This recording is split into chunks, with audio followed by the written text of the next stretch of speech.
राधे राधे। कहते हैं गर्भ में पल रही संतान का स्वभाव, उसका भाग्य और उसका जीवन उसकी माँ के विचारों और सुनाई गई बातों से ही बनता है। और अगर उस माँ को स्वयं भगवान श्री कृष्ण का आशीर्वाद मिल जाए तो उस बालक का भविष्य कैसा होगा। आज हम आपको सुनाने जा रहे हैं द्वापर युग की एक ऐसी रहस्यमय कहानी जब एक गर्भवती स्त्री को प्रतिदिन श्री कृष्ण की वाणी सुनाई देती थी, जहाँ स्वप्न और आकाशवाणी के जरिए भगवान ने बताया कैसे गीता का ज्ञान गर्भ में पल रहे शिशु को दिव्यता और धर्म का प्रतीक बना सकता है। दोस्तों, अगर आप भी माता पिता बनने वाले हैं या अपने जीवन में शांति, सुख और सफलता चाहते हैं तो इस कहानी को अंत तक जरूर सुनिए, क्योंकि आज की यह कथा आपके जीवन को बदल सकती है। धर्म की परिभाषाएं, मनुष्य के कर्म और ईश्वर का साक्षात रूप, यह सब जब धरती पर सजीव था तब का कालखंड था।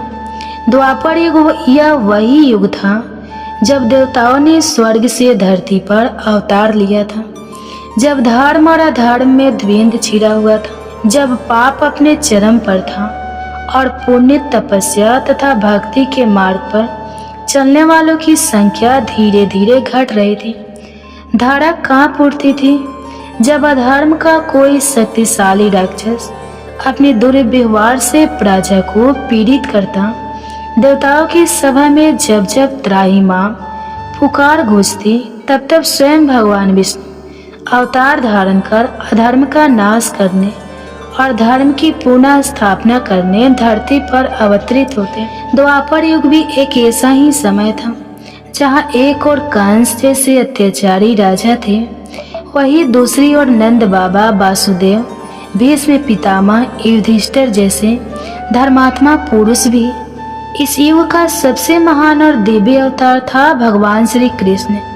श्री कृष्ण का जन्म भी धर्म और अधर्म के इसी युद्ध की पृष्ठभूमि में हुआ।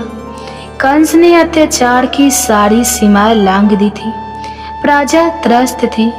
ऋषि मुनि, साधु संत और ब्राह्मण भी कंस के प्रकोप से भयभीत थे। लोगों ने यज्ञ, हवन, पूजा पाठ करना यहाँ तक कि बंद कर दिया था। देवताओं का आवाहन करना भी जैसे व्यर्थ हो गया था। तभी नारद मुनि ने देवलोक जाकर देवताओं को सच्चाई बताई और तब भगवान विष्णु ने यह वचन दिया कि वे स्वयं धरती पर श्री कृष्ण के रूप में अवतार लेकर अधर्म का विनाश करेंगे और धर्म की पुनः स्थापना करेंगे। श्री कृष्ण का जन्म मथुरा के कारागार में हुआ। वासुदेव देवकी ने जब श्री कृष्ण को जन्म दिया, उसी रात वासुदेव उन्हें यमुना पार करके गोकुल पहुँचे और नंद बाबा यशोदा की गोद में सौंप दिया। गोकुल, वृंदावन, मथुरा और द्वारिका, इन क्षेत्रों में उस समय की सांस्कृतिक, आध्यात्मिक और सामाजिक स्थिति अत्यंत रोचक थी। गोकुल और वृंदावन जैसे गांवों में गाय पालन प्रमुख व्यवसाय था। गांव के पुरुष गाय चराने, दूध दही बेचने और खेती बाड़ी में रत रहते थे। महिलाएं घर के कार्यों के साथ मंदिरों में पूजा अर्चना, तुलसी पूजन और व्रत उपवास करती थी। संध्या के समय लोग एकत्र होकर कथा, कीर्तन और भजन पूजन किया करते। बच्चे मिट्टी के खिलौने से खेलते। महिलाएं चौपाल में लोकगीत गाती और बुजुर्ग अपनी जीवन गाथाएं सुनाया करते। द्वापर युग की सबसे बड़ी विशेषता थी धरती पर देवताओं का अवतरण और चमत्कारों का प्रत्यक्ष अनुभव। लोग भगवान को प्रत्यक्ष देखते, उनके चमत्कारों के साक्षी बनते और धर्म की विजय का आनंद लेते।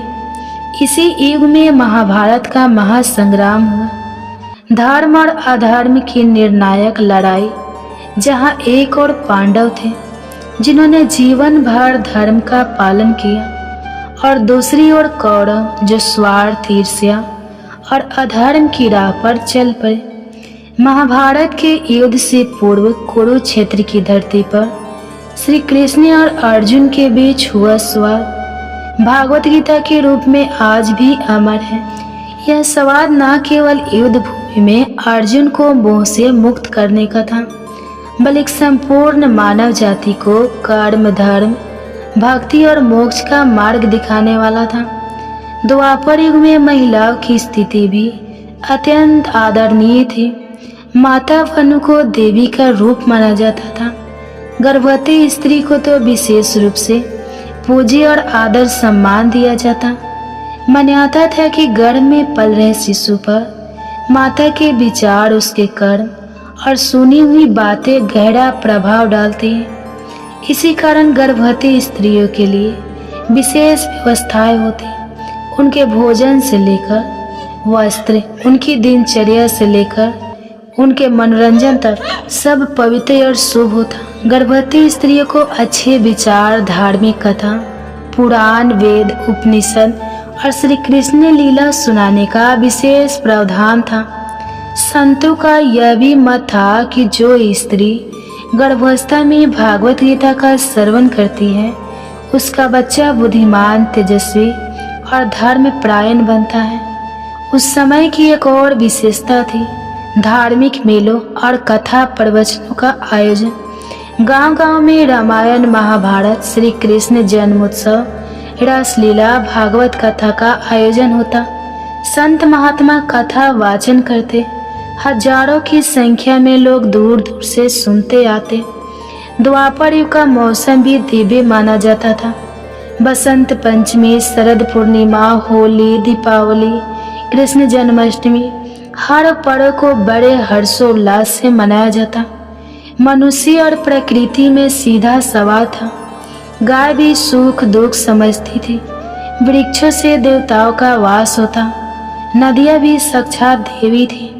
इसी धार्मिक संस्कृति और आध्यात्मिक परिवेश में जन्मी थी वो कहानी जिसके गर्भ में एक देवी रहस्य छुपा था। गर्भवती संध्या और उसका अजन्मा बालक जो आने वाले समय में एक अद्भुत चमत्कार करने वाला था, जिसे स्वप्न में श्री कृष्ण दर्शन देकर गर्भ गीता का ज्ञान देने वाले थे, जिसके जन्म से पहले ही भागवत गीता के उपदेश पुनः गर्भ में देने वाले थे। द्वापर युग में ऐसी अनेक कहानियां प्रचलित थी। लोग कहते जिस स्त्री ने श्री कृष्ण कथा या गीता श्रवण किया उसका गर्भ रत्नवत होता है, उसका शिशु अद्भुत प्रतिभा का धनी बनता है।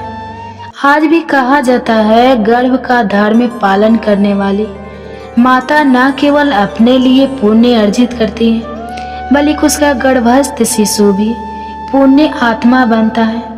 और यही आधार था उस पवित्र कालखंड का, जहाँ श्री कृष्ण और अर्जुन के संवाद ने इतिहास और मानवता का मार्ग बदल दिया। द्वापर युग की वह स्वर्णिम बेला थी। वृंदावन के चारों ओर फैली हरियाली, कल बहती यमुना की निर्मल धाराएं और गायों के झुंडों से गूंजती वनों की पावन भूमि। चारों दिशाओं में गूंजती मंदिरों की घंटियों की ध्वनि और साधु संतों के भजन कीर्तन। वृंदावन जहाँ श्री कृष्ण ने अपनी बाल लीलाएं रची थी, जहाँ गोपियों के साथ रास रचाया था, जहाँ यमुना तट पर मुरली की सुधर तान बजी थी, उस वृंदावन से थोड़ी ही दूरी पर बसा था एक पवित्र गांव अनंतपुर। अनंतपुर अपने नाम के अनुरूप आनंद और श्रद्धा की भूमि थी।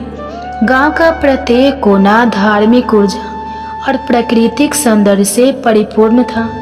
हरे भरे खेत, फूलों से लदी बाग बगीचा, आम, जामुन और कदम के वृक्षों से घिरे मार्ग। गांव के एक छोर से बहती थी यमुना नदी की एक पतली धारा, जो इस गांव के लिए जीवन दायिनी कही जाती थी। हर भोर होते ही स्त्रियां जल भरने के लिए कलश लेकर घाट की ओर निकलती। यहीं पर बूढ़े संत ध्यान योग करते और कथा वाचन किया करते। अनंतपुर में कुल 1010 घर होंगे। मिट्टी और लकड़ी से बने घर, जिनकी छतें घास फूस की होती। घरों के आंगन में तुलसी के चौरा और दीवालों पर गोबर से बने शुभ चिन्ह। हर द्वार पर आम और अशोक के पत्ते की बंधनवार यह गांव छोटा भले ही था, पर धर्म और भक्ति में सबसे आगे। प्रत्येक संध्या को गांव का चौपाल मंदिर में भजन कीर्तन और कथा श्रवण का आयोजन होता। वही वृद्ध जन अपनी पीढ़ियों को श्री कृष्ण की बाल लीला, रासलीला और गीता के उपदेश सुनाते। गांव के बीचों बीच स्थित था एक प्राचीन मंदिर, श्री कृष्ण गोपाल मंदिर कहा जाता था। यह मंदिर स्वयं यशोदा मैया ने श्री कृष्ण की बाल लीलाओं की स्मृति में बनवाया था। इस मंदिर की मूर्ति काले पत्थर की थी, जिसके होठों पर मंद मुस्कान और मुरली हाथ में थी। श्री कृष्ण गोपाल मंदिर की विशेषता यह थी कि यहाँ हर पूर्णिमा की रात मंदिरों में दीप जलाकर कीर्तन होता। पूरा गांव, स्त्री पुरुष बालक वृद्ध उस कीर्तन में सम्मिलित होते। मंदिर का प्रांगण गूंज उठता, गोविंदा गोपाल जय जय गोपाल। गांव के लोगों का जीवन अत्यंत सरल और धर्म परायण था। प्रातः काल होते ही पुरुष अपने खेतों की ओर निकलते, गाय भैंसों को चराने, खेती बाड़ी करने और यमुना से जल लाने। स्त्रियां घरों में भोजन बनाना, मंदिर में दीप जलाना और कथा पूजन करना। गांव के बच्चे मिट्टी के खिलौने से खेलते। कभी कभी मंदिर के पुजारी उन्हें श्री कृष्ण की बाल लीलाएं सुनाया करते थे। तो ये थी गर्भ संस्कार की छोटी छोटी चमत्कारी कहानियाँ। आपको कैसा लगा कमेंट्स करके ज़रूर बताएं। अगर वीडियो अच्छी लगी है तो लाइक कीजिए और चैनल पे नए हैं तो चैनल को सब्सक्राइब करके साथ ही बेल आइकन को ऑन कर लीजिए और कमेंट्स में राधे राधे जरूर लिखिए। आप सबका बहुत बहुत धन्यवाद।